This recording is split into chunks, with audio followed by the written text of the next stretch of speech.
Actually very excited for this series because the Leftovers in their last few matches have been in matchups that I thought were pretty hard for them to win. They did get a win on Method, which was impressive in itself. Then they face off against Zealots, who is one of our top contenders for the MSB. And then, of course, they did face off against Dignitas as well. So those three matchups, I thought, okay, those are going to be losses. They got one win there.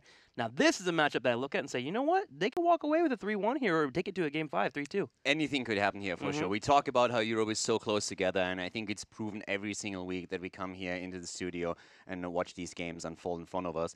And today, this is going to be a pretty big highlight. Yeah. Tricked is still, for me personally, the favorite going into this, but it's just by the smallest of margins because Tricked has been in trouble and Leftovers has been stepping it up. And I absolutely agree with Grant Paquette when he said that they need to shut down DAB somehow. So I wouldn't be surprised if we see Tracer bans left and right coming out of Tricked here going into that series. Tracer, Hanzo, Tassadar comps, also from Leftovers, things that have to be considered moving into Battleground number 1. Or just try and counter it. Try and say, okay, if you pick Tracer, we're going to try the new variant, and we're going to try and lock her down early, get the kills against her, and then DAB can't do anything. But he's absolutely right. They need to address that because DAB, he's been running circles around so many teams. Let's get this party started here as we go ahead and check out that Battleground number 1. Seems to be ready for our teams. It's going to be Infernal Shrines. Tricked Esports with the pick. In terms of bans, Tricked Esports will ban out Braxis Holdout, and Leftovers will take away Battlefield of Eternity. Yeah, the Battlefield of Eternity ban is a bit weird to me personally, since it's not really a map where Tricked excels. It's actually the opposite. Tricked, if you look at it, has 7 games played on Battlefield of Eternity and only won 2 out of those 7. So when we're looking towards the Leftovers, they have a 40% win ratio here. Sounds bad at first, but again, you have to put that in perspective. Leftovers themselves only have a 26% win ratio overall. So the 40% on Battlefield of Eternity aren't really too bad for them. It really seems just like a confidence thing where they're saying, like, we don't want to play the map. So that's the one ban that stands out to me a little bit. When we're looking towards Tricked, they are banning out Braxis. That's pretty consistent with what they've shown throughout 2018 so far. The first pick on the side of Tricked Esports also not really a surprise. Infernal Shrines has been a good map for them. They play it a lot. And we're going to find out what's going to happen right now. Leftovers with a ban against Genji. And now the big question, what happens to Tracer? We have, of course, the rework in Tricked. How are they going to address DAB? Are they going to try and ban him out? Or are they going to try and counter the plays that we expect from him? I mean, the additional question, too, with Genji being banned down and Tricked Esports even attempts to ban out Tracer or leave her open, what happens to Make? What does he play here? Because we see that Genji, that Tracer pretty often from him. And usually he'll go ahead and play a double support composition, play a Tassadar, or even in the past season play Falstad. But I feel like Genji and Tracer are the two that really decide him as a player. And also, we have, of course, to think about what happens with Tricked Esports on Infernal Shrines in general. Here comes the Tracer ban, as expected, targeting DAB. But let's talk a bit about what Tricked has been doing lately. They've been trying to get these Tyrael compositions done when they go into Judgment. And Tyrael is not really a hero that we see a lot in HGC Europe these days. We see him pop up in North America, but in Europe, not really the biggest impact these days. And Tricked was just completely off when it came to synergizing their abilities. So that's something that I want to see a little bit more today, them trying to get that synergy. And I have to admit that already I'm liking the draft that we are seeing from them a lot more than what happened last time. I mean, I really appreciate what the Leftovers have done here, though. They take away Genji, which is a strong character from Make. Tracer we can expand out because Tricked Esports wants to make sure Leftovers doesn't get it. And the Leftovers go to the next hero they've been playing a lot, Hanzo, and they take it away. Hanzo has been setting up a lot of these kills for Tricked Esports when they have been successful. So Leftovers has taken away a major amount of the tools from Tricked, and I want to see what they have to fix that Tricked Esports later on in terms of damage. Leftovers on their side move into Asonia and Garrosh, and this draft is looking deadly already. A strong front line, a great top laner, and the ability to engage whenever they would like. Yeah, I absolutely agree with this. And I totally feel that when we are looking at Leftovers, we've been talking about that progress. We've been talking about how they have improved. And it shows in 2 aspects, more so than anything else. It shows in their drafting, which has been much more on the meta side, much more aggressive, and it shows in the way that they rotate in the early game, making sure that they're not losing out on experience. So this draft already from Leftovers perspective, awesome, but Tricked has a couple of really strong tools here as well. I know we're in the moment right here, but let's think all the way back to week 1 when we saw Leftovers, man. They have come so far as a team. You were talking about the drafting here. I remember when they were first picking Rhaegar, right? Because they were just trying to be like, we need to play our comfortable heroes. They have learned so much much in the span of 8 weeks here in the HGC League play that you just gotta respect what they have. Even if they don't win today, already coming into game number 1 and showing this draft that shows them doing one, research on their opponents, but also setting up for the meta, it's lovely to see. It really is. And smart bans now on both sides too. We have Tricked again banning out Stukov since they have access to Malfurion. So that's just saying, well, we know how much of a problem Stukov can be around those shrines, even for Diablo at that front line, so let's take him away and force leftovers. Probably into Rhaegar. They still love to play their Rhaegar. They have the chance to head into Uther, but if Link has anything to say about it, we're probably going to see the dog again on the side of Leftovers. And Leftovers themselves, they ban out Medivh. They look at Diablo and they're saying, hey, okay, this is a comp that we don't want to go up against. This is just too scary, so let's make sure that Medivh doesn't have any impact on that game, and they take him away, which now results in Trick going for Malthael and Junkrat. What are you thinking here? Double support maybe? Into Tassadar? Good for Sonya, good for Hanzo. Leftovers have shown it before. It's definitely one of the paths that they could take, and I would not mind it at all. If you have a Sonya and a Hanzo and you want to go into that double support around Tassadar, you can spec into armor on level 4 over the life leech increase, and then you have a great tool that can keep Sonya alive, that can keep Garrosh alive, and also, of course, Hanzo himself. But they also don't really have to. We could still see that mage added, for example. Bringing a Gul'dan into play here would help, but they go into the double support setup. We have Tassadar chosen, and I assume it's going to be Rhaegar for them. Yeah. There it is. I actually, when thinking about it too, I like how they have multiple options with this bottom hand draft with Malthael being showed. You mentioned the mage there. I actually think I would have liked mage a little bit more because you want to be able to blow up the Malthael, right? You don't want to go into a sustained fight against Malth, but Leftovers feeling comfortable about it. They have Sonya for that upfront damage. They're going to go ahead and do it. And for Trick now, a question that I have is, what are we going to see as the additional damage dealer? Is it going to be one of those mages? Because Trick actually, would be a great choice for them. Trick has a couple of options with this, and if Malthael goes into Last Rites, Garrosh needs to be careful. We've seen a lot of plays around the cooldown of Last Rites trying to target Garrosh specifically at that front. We'll see if it will be that Gul'dan. Any other heroes that can pop up for them if they really wanted to. We could pull out a Jaina here, decent with Diablo for the setup. You also get a pretty decent blow up too if Junkrat is able to find that displacement and pick off a target. I'm feeling like a mage is going to be one of the pickups here for them for sure. Yeah, I would assume so as well. I mean, consistent damage would also be great. They could even go into a Greymane, to be honest, and try and play around the Cursed Bullet together with that, but they go into Cassia. Now, Cassia is one of the heroes that has currently in HGC Europe a 100% win rate. She sits at 6 wins and 0 losses. We don't see her a lot, but when she's played, she usually has a pretty big impact on those games. Yeah, typically when she's against an auto-attack heavy composition, she excels pretty darn well, especially when you have the support to back it up. But there are options for Leftovers to be able to handle this. First off, Tassadar with the Side Storms can kind of soften her up a little bit, and there is that Q build available for Hanzo. If he's able to finish that up, he can poke her down pretty quickly and help clean her up. So I am a little bit worried for the Cassia. We'll see if she'll be able to pull off effectively in this battleground against Leftovers. And I also kind of wonder, do we get the Valkyrie here, or do you think more of a chain ball type of play? It's actually a good question. I think you could play around both. But in this case, I personally would probably favor just going into the damage over Valkyrie, but you could play both. You could try and play around the isolation, but then we come back to that big question around Tassadar. If Tassadar is able to throw the shield out, can you really blow that target up? If Rhaegar gets close enough, thanks to the Tassadar shield and maybe his 13, he can throw the Ancestral out, and how much value do you really then get out of it? Whereas if you fight on the shrine itself and you have the Ball of Lightning coming into play, that might just be worth it. The more I think about it, I think I like the Ball Lightning too. Dimensional shifts, Tassadar can get away, Garrosh and Domino able to walk away. Hanzo, if he sees it, can jump over a wall. Too many ways to escape. Suddenly you're looking at a Rhaegar and a Sonya that you got to pull in, right? Which could be a bit too difficult. So we'll see how that does pay off for Trick Esports as we get ready here for game number 1. Regardless, both competitions, I think are good for this battleground, and it comes down to being able to execute. I'm ready for fireworks. Like, I'm seriously ready for this series. I want to get this party started. My body is ready. We're going into game number 1. Infernal Shrines is the map, and for both of the teams, there's a lot on the line here. As we talked about before, Crucible, who's going to drop into those bottom 2 ranks?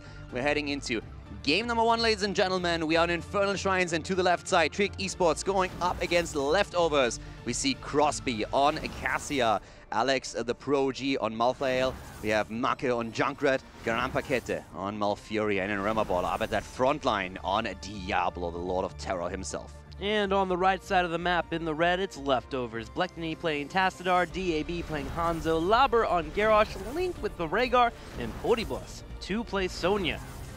And heading into this game, this is also the top 2 tanks that we have in the European meta going up against each other. Garrosh and Diablo both have 22 victories. We have Garrosh with 12 losses, Diablo with 9. So both of them roughly sitting around a 65 to 70% win ratio. Diablo a little bit better currently. But these are the 2 frontliners that everyone is looking towards these days. We see them a lot in the draft, heavily prioritized, oftentimes banned out as well. So we're going to find out how strong they are for those teams that we're currently seeing in the game here. It feels like in terms of setup, Trick Esports might have the upper hand with that Diablo. First off, this natural wall collision is great for them. And secondly, they have the Malfurion to make sure down to root a target if they ever do get picked up. Whereas you look over to the leftovers, their lockdown's a little bit lacking until level 10. Sure, you have the totem for Rhaegar.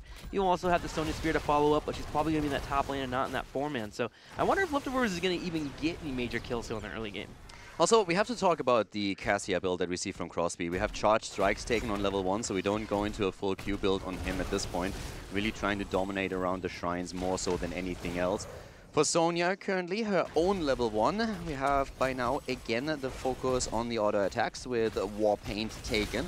So the extra heals. And that's actually something where the blind out of Cassia is going to get even more value on the side of Trick Esports. I'm actually kind of curious if this is the build that I like on the Sonya. I really do enjoy the Q build against compositions that have the ability to run away from you. And Leftovers is able to run away from a fight. If we ever have that charge strikes pop up for the Cassia, at any point Leftovers can just kind of back up, drop a totem, and be just fine, meaning you won't get much value at that level 1. However, there is always a thought process of, okay, Diablo's gotten somebody picked up, Leftovers is going to fight here, APOC goes down, and here's where charge strike comes off. I'm really, again, this series is hype. For me personally, I've been looking for this for a long time. I'm really happy that the 2 teams go up against each other, and I want to see both of them today on their best to figure out who is the team that will have to worry about the Crucible and who is able to put a little bit of distance in here. Now we have Sonya at the top lane right now. Alex, in the meantime, is taking this a bit easy. He seems to be heading towards the camp, and that's exactly what he does. So already working on it with Malthael, trying to make sure that they're getting the Shaman Came towards the top. We would expect the same thing, of course, to happen on the side of Leftovers very soon as well. For now, they're focusing on the Impaler camps and trying to put the pressure on. And I also want to highlight real quickly the talent that we have for Malfurion, the Strangling Minds taken. This is actually against Rhaegar, can be a great tool if you are quick enough to identify what's happening, let's throw the Strangling Minds out, and then the Ancestral is not going to get as much value. If you think about the composition they have, and think about also the idea of using maybe Malthael with Last Rites, this is a fantastic tool to make sure that you get that damage through and that Rhaegar is not going to save the target. That's right, preventing 30% of all the healing that will be coming in for 2 seconds. A great pickup. And speaking of level 4s, right before we go to the Shrine here, Explosive Arrow picked up for Hanzo, going to help with that Shrine clear. So Leftovers actually have positioned themselves in a good spot to clear out Shrines between Hanzo and Sonya, and Tassadar dropping down some side storms if Trick Esports ever groups anything up in the top left. Let's see who will win the race, as currently Trick Esports has the lead at 7-5. Yeah, it's going to be party time right now. Tricked already on the spot, and of course Maka in particular trying to anchor the points with his traps, as we are seeing Linked moving in here, helping out Potiboss in particular, and the ID Shield's going to help out a lot here. Remaballer already trying to create some space by pushing aggressively forward. Crosby is a bit low, he needs to be careful here on his Cassia, but he is finding out where Lorba is. That works for them. And they're pushing them back. Nice trap, really nice move here into the trap. The Concussive Mine pushes the target out. Tricked with the lead, 28-30 now to 18, and they look like they're going to walk away with the first Punisher of the game. Yeah, Sonya got into a position where she kept trying to trade against Malthael, Alex Prodigy in the top side, and Alex was able to bait that Sonya into a position where it was going to be a 3-on-1, so Rhaegar had to step up and drop the heals, and that's when Garrosh got tossed by that Concussive Mine. And Trick Esports, with their team fight and ability to work together a little bit better than Leftovers in that situation, are able to grab the Punisher, and they'll be pushing up the top lane, getting level 7, looking for a kill here as the Punisher jumps forward. Yeah, Trick is getting very aggressive with this. Sonya and Malthael have been split off. They're trying to soak the experience in the mid and the bot lane, but up here at the top, the 4 versus 4 with the Punisher is yielding results for Trick. They are going in, they're going to get a keep out of this. Sorry, a fort maybe even out of this. Lobber taking a lot of damage there, getting a little bit worried for him, but Trick Esports did not chase him down. They take the fort, and they are happy, able to dash away while Malthael soaks up. Yeah, Lauba definitely a Diablo 3 player. If you play enough Diablo 3, you become a master at dodging any kind of arcane sentry damage that comes out of you. You all of a sudden learn all about the geometry, It's all about dodging in circles. That's actually how I lost my first hardcore character. My one and only hardcore character. You are not alone in this. I lost my fair share of hardcore characters to Arcane Sentries as well. That's pretty... I think that's a pretty common theme. It's sad, man. It was Sonya, and her name was Muscles. I miss her. And I spelled it as Muscles, like the clam. I thought it was hilarious. I thought it was hysterical. I miss Muscles. 9 1/4 to 8 1/4 over leftovers. In memorial to Muscles, my next hardcore character in the next season. Can we have 3 seconds of silence for Muscles? And that's enough. And we missed Alex, on the other hand, might need 3 seconds of silence as well. And indeed he does, because we have a nice kill here. Leftovers coming in deep and trying to get the kill. At this point, Trick is looking for potential counter kill, but they can't get it. So let's sum a little bit up what we've seen so far. Great Punisher on the side of Trick Esports, getting the first objective and also resulting in them gaining a lead, which will soon bring them level 10 abilities. They are more than half a level ahead of Leftovers, and the early level 10 could be used for maybe an aggressive invade. The kill that we just saw against Malthael was the first in the game, so Leftovers were the first blood here. But they haven't really gotten too much out of it. They're trying to close the gap so they get their own heroic abilities, but Trick is still slightly ahead. And we're going Valkyrie, so we're going to try and catch somebody out of position. And if Trick does find someone out of position, their ability to kill a target is pretty solid here, and they have good blockage as well to prevent Leftovers from trying to chase down that target. But it's all of landing the Valkyrie. We'll go ahead and keep an eye on Cassie as she tries to. Tormented Souls. I was really sold on Last Rites with this setup that we're seeing for them. Trying to target Garrosh at the front, having also Cassia in there, strangling vines on Malfurion. I really expected them to try and play around the cooldown to blow targets up, but they don't seem willing to do that, with Ancestral being it out. Strangling Vines or no Strangling Vines, and the Shield of Tacita. So interesting choice by Alex. I feel like there's something in Alex thing. He dabbles in Last Rites, but it seems like he still heavily gets Tormented Souls. Like there are situations where like Last Rites would be good here, and he still goes for the Tormented Souls. He likes that peel available from Malthael. Alex has stated on his own stream and asked about that several times that he really likes in Tormented Souls, and he thinks it's the better ult in general. I just felt that Last Rites accents the composition they have a bit better with what they can do here. Not that Tormented Souls can't get any value for them, it's just that I expect them to going more for the synergy. But okay, Alex is going to play around that now. And again, a quick shout out here and just let you guys know, we still have, unfortunately, a small bug with our UI, so don't be surprised if no cooldowns show up on the heroic abilities. So this is currently not in place, hopefully going to be fixed soon. Wallace challenge already being used here. Valkyrie comes in on Rhaegar. Nice move. Junkrat, on the other hand, goes down as Leftovers open up with a kill. Lobber might be the next kill as well, but the Ancestral Healing comes out. Rimmer goes for a combo on Polyboss. Polyboss gets away easily in terms of healing, and Leftovers, with that pick, are going to be able to turn around and grab the Shrine. And that was actually just a good play by Lobber. Like, Monkey actually wasn't in the worst position possible. He was just being in the side trying to poke a little bit, but Lobber comes around, expecting to see somebody there, gets a taunt, and tosses Junkrat straight into a fight. Malfurion tried frantically to keep Junkrat alive, but just couldn't pull it off. There's just no burst heal on Malfurion's side, so he can't really pull it off, as he said. So now we're seeing Tricked in a situation where they have Polyboss at the top. Very defensive posture here by Sonya, making sure that he can't get picked off. Super important. And we see Leftovers with a push down here. Also noteworthy that we nearly have Tacita's quest completed, and also Remabola is looking at 98 souls. So he doesn't have 100 yet, but that will happen in just a few seconds as we see the aggression coming out of Trick. Jumping behind the Punisher, going for Lauba, and they confirm the kill. Garrosh goes down.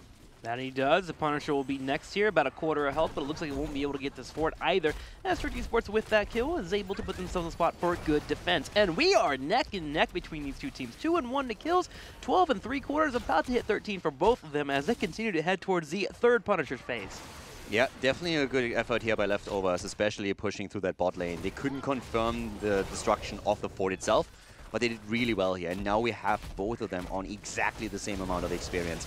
Sitting on level 13, Tricked is getting a bit aggressive with the talent that they just picked up, and they're starting to move in, trying to claim one of the camps of their opponents, going for the Impalers. But Leftovers have to say something about that, and Market goes down as Sonya is going in with a spear, gets the kill. Malfurion with a Twilight Dream, gets a silence, but there's the Ancestral keeping Sonya alive as Polyboss is continuing to chase.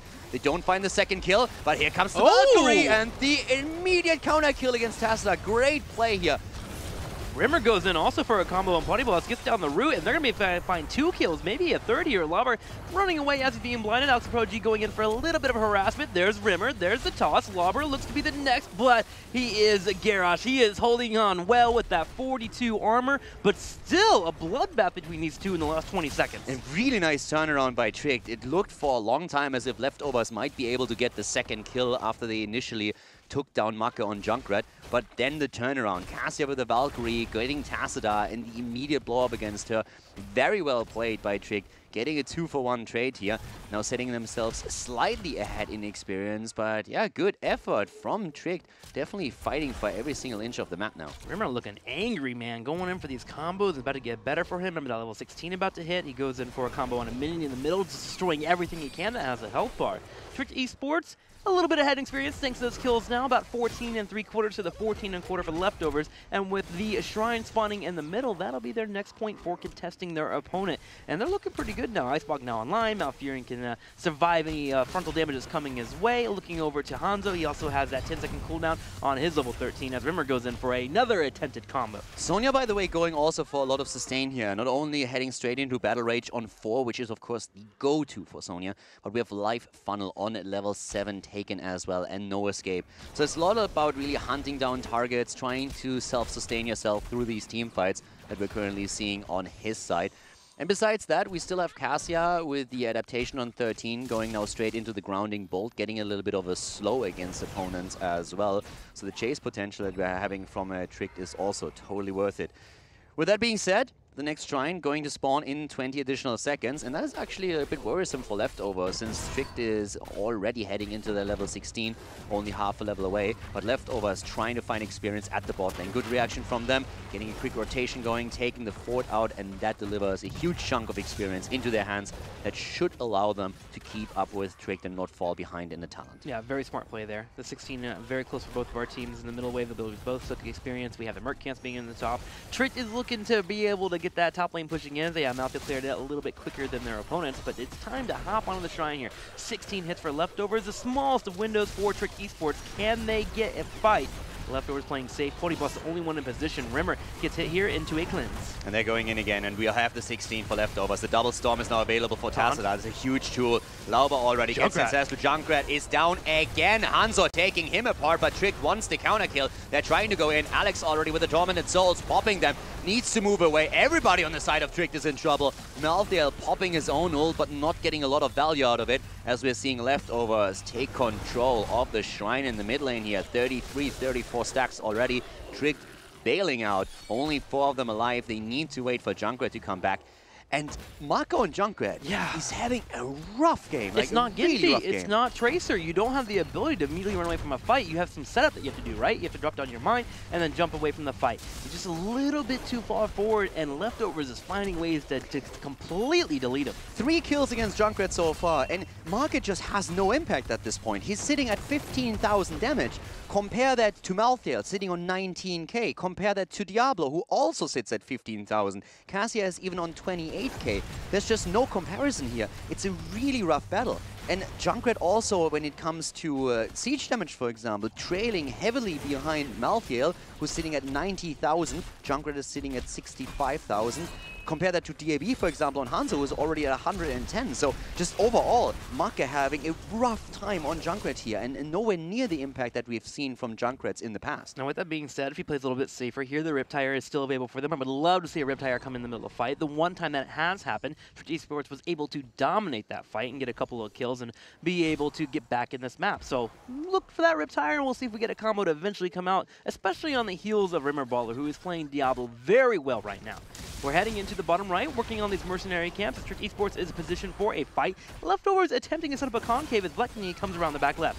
At the same time, Cassia now looking for the synergy with the martial law on level 16. 13, 16 synergy is definitely there. Here comes the Valkyrie. Linked is in trouble, but Cassia is the first one to fall. The Tormented Souls, on the other hand, allow Alex to go deep, and he takes Rhaegar down. Rhaegar dead, but the kills are just tickling in for Leftovers as Junkrat and Malfurion both fall. They make it a quad kill as Diablo dies, and there's the team wipe. Malthael also wiped off the map. Leftovers going in and just hammering Trick Esports into the ground. DAB is dropping scatter scatter arrow after scatter arrow. Archon on the top left, burning members down. Malthael going for the chase, and as you mentioned, going deep and getting a couple of kills, but it was just a little bit too far. Only Rhaegar having a stressful moment in that team fight, but he was able to stay alive long enough, able to get off his cooldowns and make sure to provide those heals. 19 and a quarter to now 17 and 3/4 experience. Leftovers takes a massive jump in experience, and they look to push that a little bit further as they grab mercenary camps and soak for 20. Now again, Leftovers have stated in the past that they are oftentimes in a spot where when they lead,